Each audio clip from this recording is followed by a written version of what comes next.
The South Africa that I'd like to see in 30 years' time is one whereby we've grown the economy very successfully, and that would mean we'd have zero unemployment.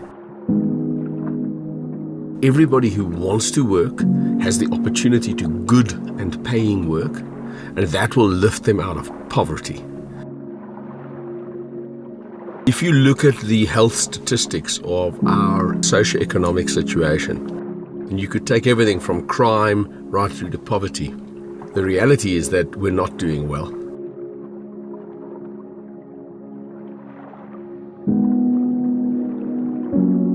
I started Rainbow Leaders because I was disillusioned and saddened by the kind of moral decay that I thought we'd seen in leadership. Leadership comes with enormous responsibility. Why has unemployment climbed? I mean, it used to be 29% 30 years ago. It's now over 35%. Why is unemployment going up? If the population grows at 1.7% a year, which it's done for the last 10 years, if your economy doesn't grow faster, you have more people entering the workforce than you have new jobs being created. So the simple mathematical solution, you have to grow the economy faster than the population growth. Now here we have a democracy. We have a wonderful constitutional democracy. We have the IEC that polices and oversees. We have free and fair elections. So we have all the tools to elect really good leaders that'll grow the economy in this country. And we don't do it. People over 30, we've had enough time to make the right choices in this country and to hold leaders accountable. And it doesn't appear, if you look at the statistics, that we've done so properly. Half of the voting age population in South Africa were born after the ANC was unbanned, Nelson Mandela was freed from prison, and we were on the road to real democracy and building our rainbow nation.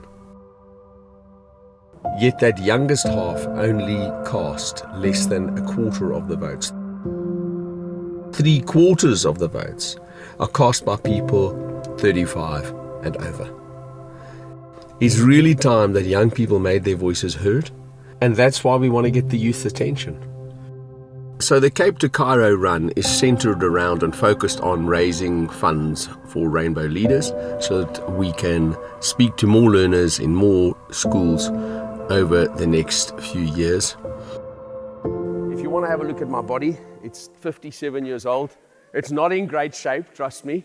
I've got a little spare tire going on here. I don't need a 27-year-old body to run a marathon a day, which I'm doing now. And I'm going to do that for 9 months to get to Cairo, to try and convince you that it's important that you struggle, that you do the things you need to do, and that you become the leaders of tomorrow. You are the future of the country, but you've got to work, you've got to struggle, you've got to learn to struggle, because struggle will make you strong. But first of all, you vote, and that's the important part, getting involved in the whole democracy process. What's galvanized me to do this run from Cape Town to Cairo is to get attention to the fact and to get your attention, specifically you young people's attention to the fact that you are in charge. And if you feel as a young person that your vote doesn't matter, that you have no influence over the outcomes in this country, you're wrong. Youth have always been at the forefront of change in society. We saw that in Soweto in the 1976 uprisings. I want young people today to know that they have a different choice. They can say, Amandla, awethu. Power is ours. If you can't find somebody with honesty and integrity that you want to vote for, find the least dishonest person and vote for them. But not voting means you do not count. My hope is that Rainbow Leaders can play its role in mobilizing youth to cast their votes in upcoming and future elections, and then after they've cast their votes, to hold the leaders that they've elected to account, to keep their promises to all of us.